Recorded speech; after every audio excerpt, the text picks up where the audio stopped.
Hello, welcome to Thursday Thoughts. What was that? We have our car in the star. It's Quincy's happy birthday, and happy birthday, Quincy. Yay! What did you guys call it? Quincy de Mayo. Quinzo de Mayo? Quinzo de Mayo. She doesn't like that, but I'm all supportive of it. Okay. Okay, I have a question, and I don't know the answer to this, and I really want to know. So, has anybody ever shown up to my house,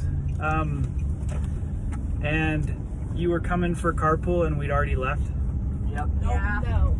Yes. Brody? Happened a couple days. Happened a couple days ago. Anybody else? With me and Trade one time. Traden, and we literally okay. saw you guys turn around this morning. Dude, I'm sorry. Okay, we've all been there. We've all been late to something, right?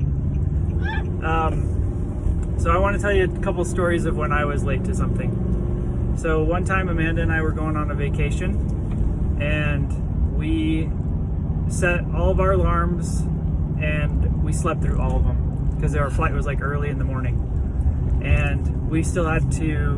And we woke up, and we had like 45 minutes before our plane left. So we still had to drive to the airport and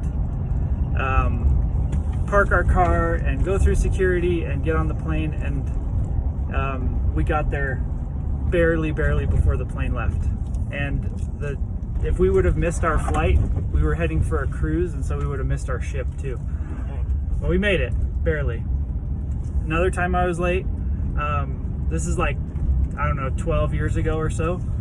I was working in the car business, and I slept in, and this was on a Saturday morning. And if you know anything about the car business, like Saturday is the big day. That's when everybody comes to buy cars.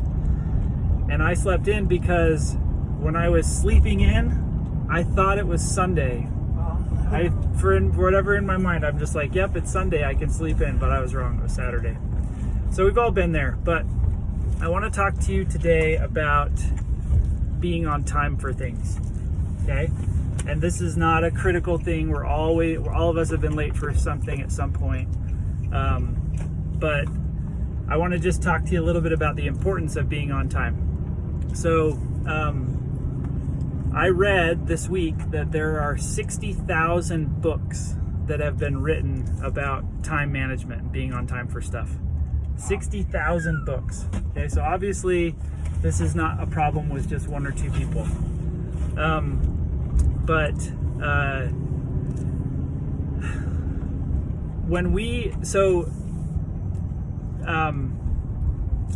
There are things that we are never going to be late for. Okay, tell me something that you would never ever be late for.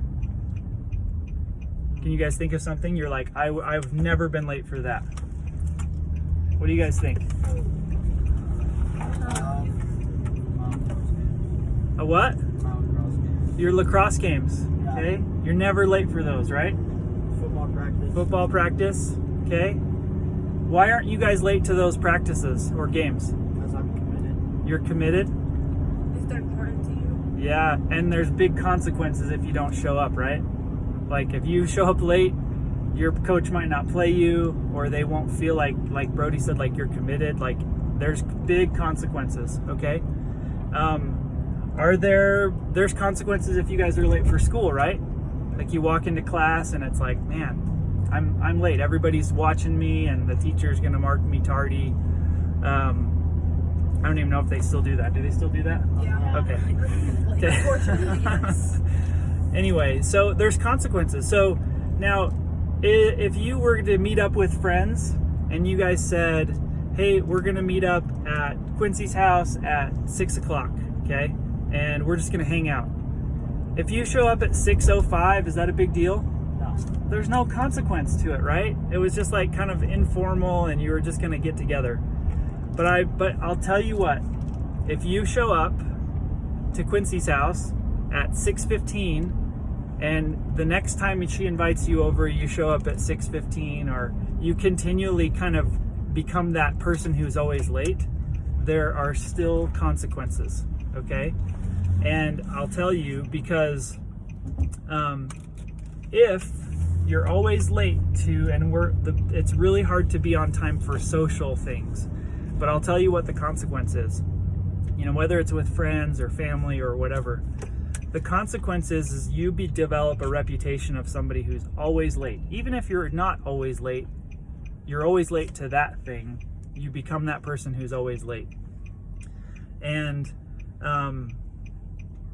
for some people, that's really frustrating, right? Like they just are like, we either have to start lying to you and telling you that it doesn't start at 6 o'clock, it starts at 5:45 because we know that you're going to be late to it, or we have to, or kind of just, we have to just plan for you to always be late. And it can get frustrating. It's kind of inconsiderate. And so I would encourage you to think about the consequences of being late to anything, okay? Because there's always going to be something. There's always going to be some kind of consequence. And try and adjust that. Try and change that. Be the person who's on time, okay? Especially for things that you really value, okay? And I will tell you that, like Brody and Traden said, they value showing up to their games or practices on time. Value the people that you value, okay? You value your friends, you value your family. Think of them when you're deciding, hey, I'm gonna try and be on time for this, because they're important too. It's not just, hey, coach is gonna be mad. You wanna make sure that you're there. So anyway, don't judge people who are late. That's a really good clap. Okay. Thank you. Good clap. Don't judge people who are late. You never know why they were late. But if you're a person who's always late for things, which you're not, but regularly late, try and work on it. There's your Thursday Thoughts with Brad. We're here. Thank you, Bob.